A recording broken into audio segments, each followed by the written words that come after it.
Hi, everybody, and welcome to our Feng Shui Masterclass tonight. And I'm in Trinity Beach in northern beaches of Cairns and Queensland, Australia tonight. And yes, it's beautiful weather here. We're enjoying it completely. We were just talking about how for them here, 25 degrees in the day and 15 degrees at night is really cold. But we're all happy, and it's brilliant. It's been a brilliant day again, beautiful weather. And you can see out there the Queensland palm trees and nice whatever. I will keep the windows open for the moment because it's okay, but I hope it's not too loud. If it gets too loud out there for the dogs or neighbors are having their trees chopped, then I'm going to close it again. Yay. So tonight's topic, light. And we're starting with light versus dark, and then going into light versus heavy. So light, obviously, in the Feng Shui has a very, very important function. There are various topics that we will cover with light, and I just don't know where to start. Let's just start somewhere. So light is very important for us. It's also the sun chi. So there are different types of qis. I have talked about that in a very early stage, in a very early masterclass. We've got different types of qi. We've got food qi, we've got the qi that we inherit, we've got breath qi, food qi, water qi, air qi, and the sun qi.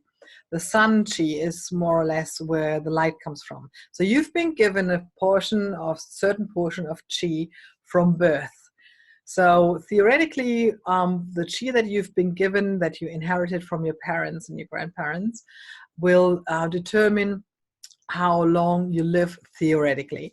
But also, of course, it depends on how resourceful you are with your qi in your life, whether you waste it pretty soon and pretty quick, or whether you have very good household with it. And then, of course, you can also gather some qi again. And that would be from water, from air, from food, and from the sun, from light. So light is really important for our well-being. And I mean, that's not new to any of us. And there especially has been, you probably know that in Scandinavia, there's been some research on light, and that especially in the months when there's next to no light in the very northern hemisphere, close to the poles, that the suicide rate went up. So what some of the governments, I think Norway did that, they subsidized light lamps with different colors, LED light lamps with different colors, so that in winter you would kind of mimic the sunlight in your home. And there were also some researches been done on malls, and that's quite a while ago already, but it's still valid, about the fluorescent light in malls. That the fluorescent light that when you work in a mall, for instance, you don't have real daylight. And back in the days, they had fluorescent light. And fluorescent light has a very, very lot, the old ones have a high number of blue light in it. So it's not anywhere close to daylight. So those people would get more depressed than other people who would have daylight in their life. This is why, for instance, I did that back in Germany in, let me think about it, 2003 or 4. We changed all our light bulbs to warm light bulbs in our homes, and so that the light is more mimicking the daylight. And now with the LED lights, are mimicking very, very well the warm spectrum. So if you're interested in that, just Google it. It is amazing, and a lot what you can find. So you can improve your input of light when you, for instance, have to work in an office all day, can't go out. Because the thing is, really, you should at least once a day go out and really expose yourself to sunlight for 30 minutes. That's not just good for your general health, as in the mental health, but for your vitamin D also. So try and expose yourself to natural sunlight once a day. Just have a walk or sit out in the sunlight, or even the shade. I mean, you don't have to sit in the sun, Southern hemisphere. We're very, very worried about that, and for a reason. but expose yourself to real light. You can sit in the shade and just, it's totally fine. Totally fine. So light is really very important for us.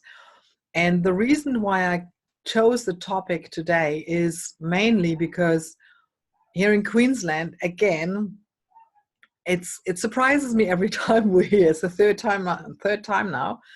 Actually the fourth, but the first one doesn't count. That was Surfers Paradise, doesn't count. So when we come here, because we come here in winter, so the days are shorter, and we always realize that the light in the houses is very, very dim. There's not much light in the house, and that is of course because in summer, when it's very hot and exposed to very strong sun and long days and strong sun, you don't want to be exposed that much to the sun so that it doesn't heat up too much the rooms. That's what I find. But of course, when we come here, and it was the same in Brisbane, it was the same here, and it was the same when we were in Mackay, and also last year in Kuranda, the same thing, that I find there is not proper light indoors. It's almost, you feel somehow like and I do feel in those 4 places that I've house sat here and Airbnbs and where I've been, it's always been the same, that the lights are very, very dim, very, very low. And especially in long house sets like this 5 weeks here, and last year the 8 weeks up in Kuranda, we felt the need to go out really a lot, to really immerse ourselves in natural sunlight. And that's why I really chose this topic, because it really occurred to me again, how important light, as opposed to darkness, is for our well-being and for us. Of course, there are phases where we don't want to expose ourselves, and that goes back to, I think that was session 1 or 2 that I did for the Feng Shui Masterclass.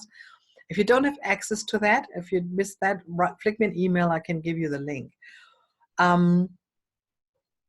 That goes back to the concept of yin and yang. So lots of light is yang, of course, and not that much light is yin. So the qualities that we're looking for, and we have phases in our life when we want to rest, when we don't want to expose to be, or let's say it's very stressful at the office or where you work, and then you would like more yin in the evening. So that is quite natural. But at least you should have one place in the house where you have really bright light and exposed to light, or through the windows or everything. But if you have conditions like here in Queensland, where in summer it's very hot and you don't want to have too much sun coming in, then it's different. You just need to realize what's happening in winter, and that you need more natural light. And there are really some places in this house, for instance, in the kitchen, there is no real light. Everything is always dim and always low light, and I feel a bit uncomfortable with that. So in New Zealand, of course, we have not that much of heat in summer, so our windows are relatively open in New Zealand, and that's fine.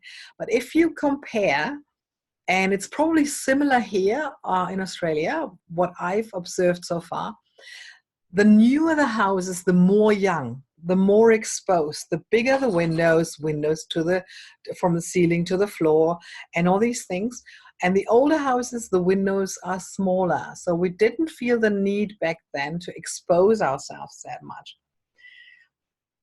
So how much light do you want in your life?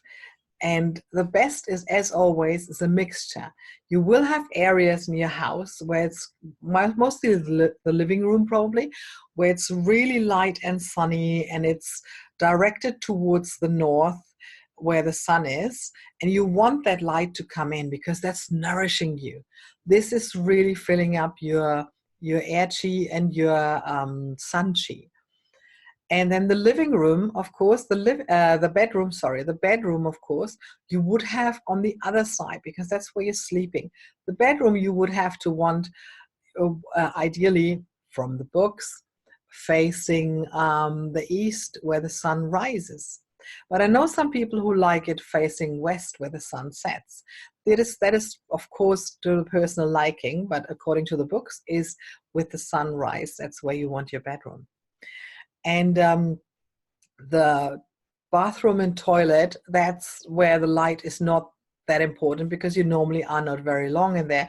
So that can be exposed to the south, in our case, in the southern hemisphere.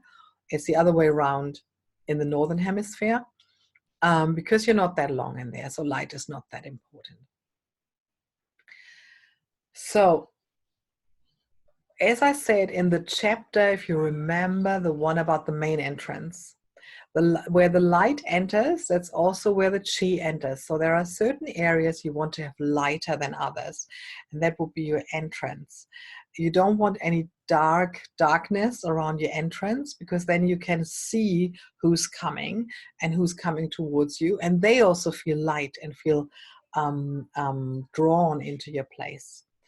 So light in general has a very, very big influence. And of course, if you have light bulbs who are not working, you should change them. And of course, you can use the energy saving bulbs. And you know that in the beginning, they're not that strong, but they're getting stronger the longer they're used. So that's all good for that case. I remember a case a few years back where I made a video and posted it on Facebook about changing light bulbs who are not working. And I know that one client of mine was cursing on me because she changed those, and then two other just flipped off. But she has now completely renovated the house because the electricity wasn't working very well in that house anyway. But I just remember that story. That was so hilarious. She said, I don't even believe in Feng Shui, and I do it. That was really funny. And talking about light itself, and I said already, the fluorescent light, that is the old fluorescent light, those long ones, they are kind of the worst, because what's happening with them, and that's why they were so damaging to the health of those people I was talking about in the malls, they flicker. They are not stable. That light flickers a little bit. And that can cause really, really irritations in not just in our eyes, but also in our brain. So they are not very good for you. So the most stable light is actually the LED light, although we now know that also they have a few effects, but the UV radiation is the lowest in LEDs. But if you want to dive deeper into that, it's a fascinating topic. And really, really Google it, and you will find a lot about it. The halogen lights, oh my God, what's the English word for it? Sorry guys, I just have to look that up. Halogen. I think it's the same word, isn't it?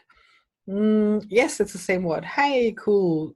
Halogen bulbs. Yes, same word. Good.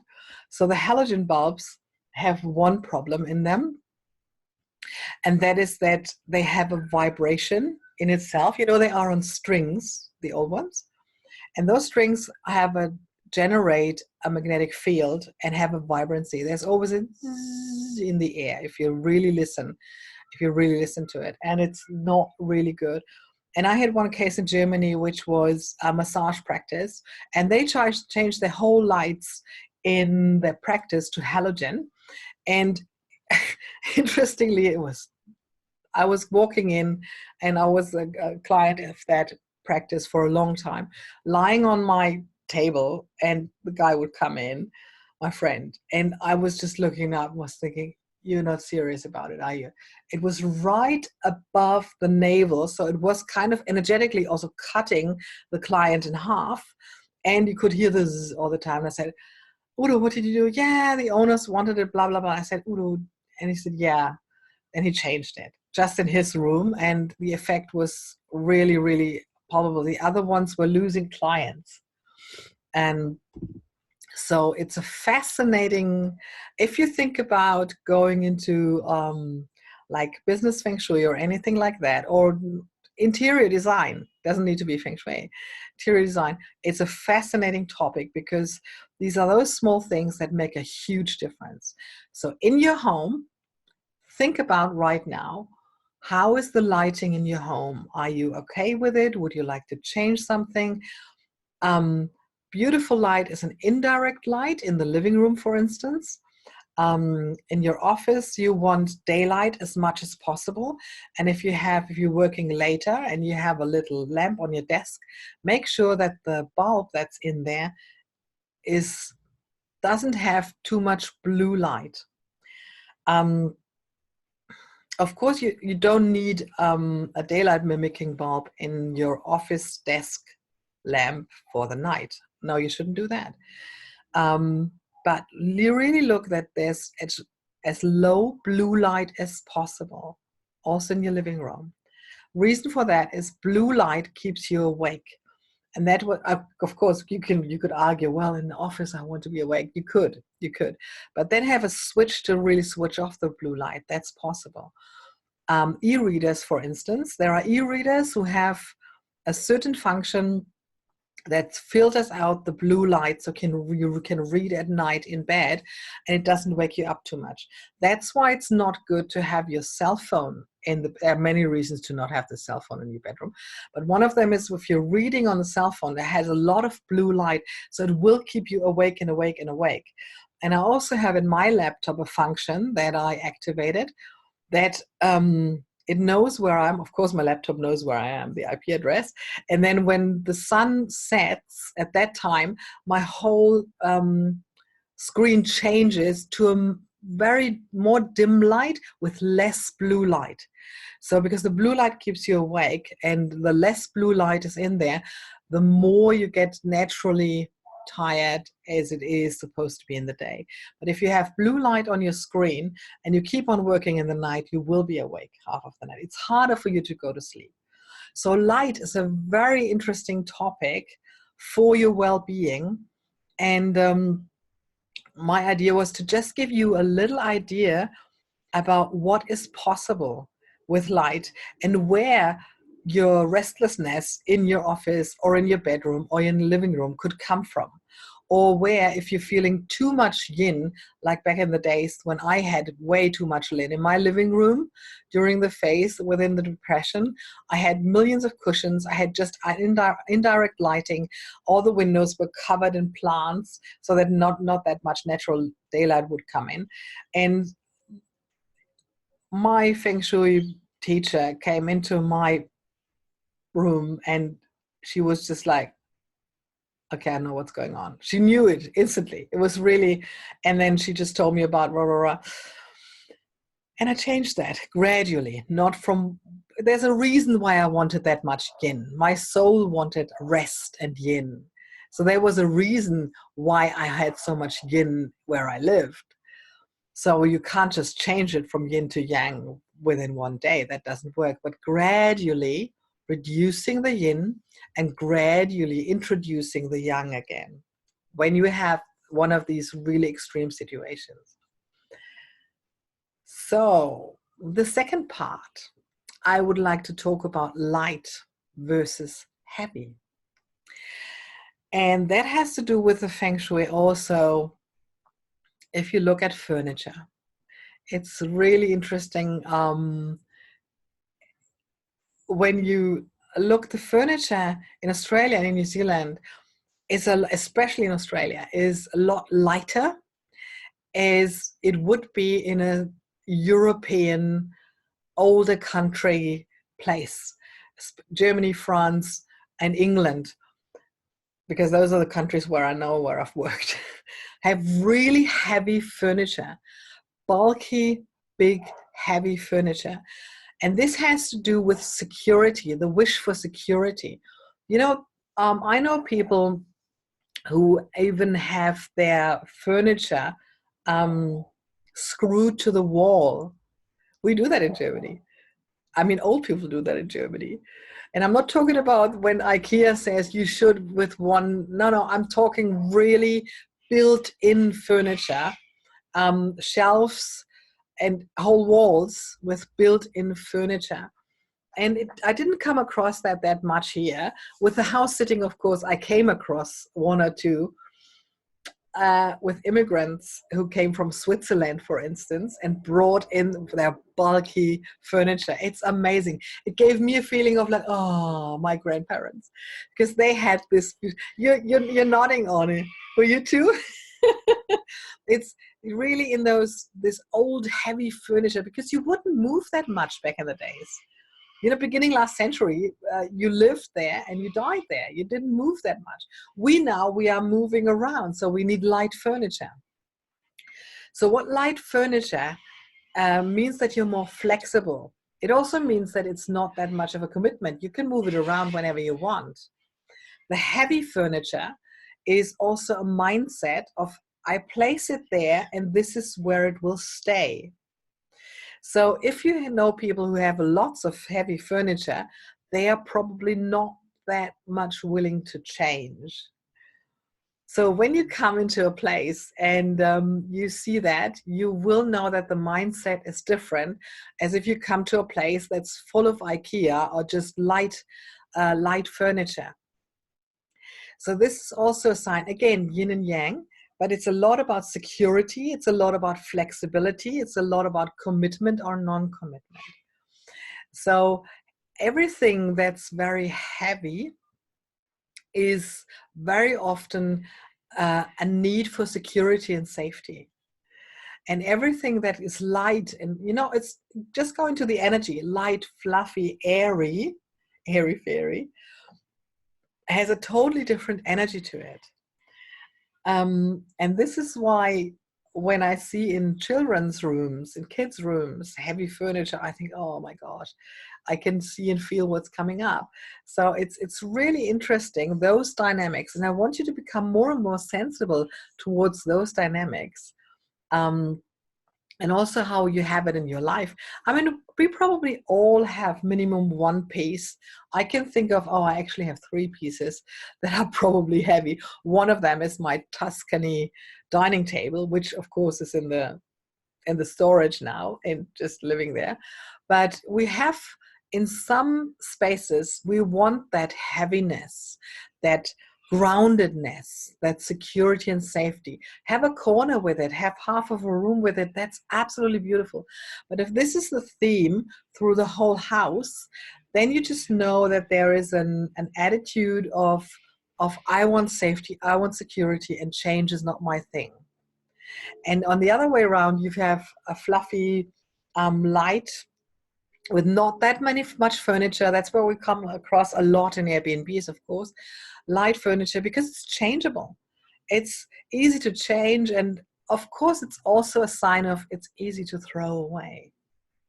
That's of course the other sign of the times, that we are producing a lot of waste with these fast living even furniture.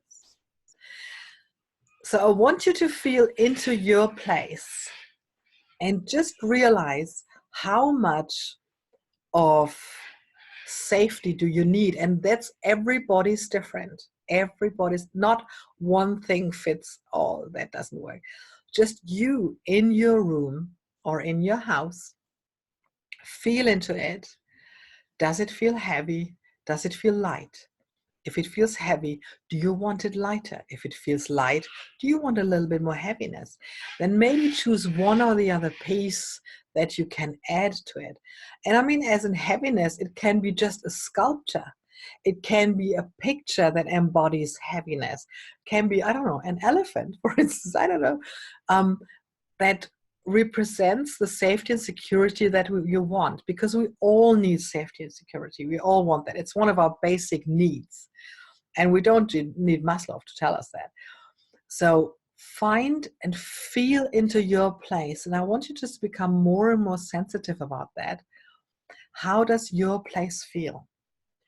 Is it about safety? Is it about security? Is it about the fluffiness, the airiness? What are your plans for your future? So if you're planning to stay in this house that you are right now, this is where I'm going to stay for the rest of my life, then you probably have more of those groundedness, more of those a little bit heavy, maybe built-in furniture. But if you're like, I don't know where I'm going to live next year, or like us being house sitting, we don't have that much of a choice, but we choose the way we live. So they're more like, oh, you know what, I can interchange that easily and I can take that with me and I don't have that much stuff. So to stay with our example, of course, when we changed from, oh, we want to live here and then stay here forever, to, you know what, for as long as it works for us, we're going to travel, we're going to move around, we do house sitting and put our stuff in storage. We gradually sold more and more of our stuff and just kept our favorite pieces, which interestingly are heavy pieces. So we kind of took our need for safety and security and put them into storage, but kept it there. We still have it there in case we want it again. But we're just traveling with, and I'm so glad this time, really just one light suitcase each. Not like the last years where I had to find, okay, how much luggage can I take in this? Oh no, they're just taking, okay. But nowadays you can upgrade, you can buy more luggage with nearly every airline, so it's not that much of a problem anymore. But I'm really happy because that also represents a mindset. And this is the beauty, and this is also the art, and this is also the secret of the Feng Shui, or Feng Shui, however you want to call it, that it resembles your mindset. So whatever happens around you, what is happening in your environment, resembles your mindset. So if you're planning on changing your mindset, then also have a look what you want to change in your environment. So it's like outside, like inside. That's what it is. And the process is backwards and forwards. So you can either start changing your mindset and then change your environment, or you change your environment to then change your mindset. Because sometimes if you, let's say you change your environment and say, oh, I want less security, I want more lightness, I want more flexibility, and I'm going to change all this. And then you find, oh, maybe too much too soon, and maybe you're not ready yet. If it's easy for you to sell your stuff on TradeMe or eBay, depending where you are, and getting rid of stuff, and it's easy for you to let go of that stuff, then you're maybe ready for change. Or you just, and some of my, I sold nearly all of my plants. That was the biggest thing, but I knew I couldn't take them with me. But there were a few plants that I actually gave to friends. And I collected them last time when I was here, when I was back in Tauranga. And I'm going to recollect them again when we're coming back in July. So there are a few things where you hang on to, and that's fine. That's totally fine. But it also represents something. And like in the Feng Shui Masterclass where I'm talking about pictures on the wall, this is your mindset and this is your life. So your homework until next month is really have a look into your home, into the place where you live. Where do you feel heaviness? Where would you want it lighter? Where do you feel it's too light and you want a bit more heaviness? And if you find, oh, there's one corner or one area was really heavy and I want to change it, or there's one corner that's really light and I would like to change it.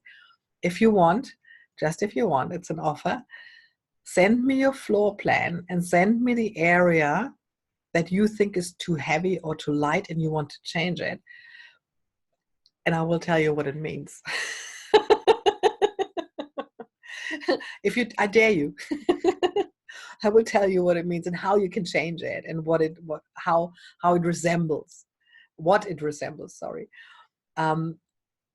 Really, I would. And I would love to do that for you, because this is really interesting how your floor plan and the place where you live really resembles your mindset and everything in your life. So have fun exploring that. If you have any questions, or if you think, oh, there's one topic that I didn't cover good enough, or you have a question, you need an inspiration around that, flick me an email, let me know.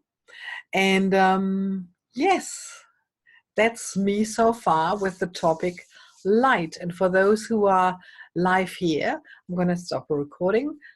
Us who see the recording, see you again next month. Oh, I already know when the next class is going to be. Hang on. It's going to be 23rd of July, and it will be from New Zealand again. 23rd of July is the next Feng Shui Masterclass, if you want to put that into your calendar. And you can also like my YouTube channel, of course, if you want. And for those who are live here, we're going to do a short Q&A so you will get answered your questions right now. Everybody else, see you in July from New Zealand. Bye.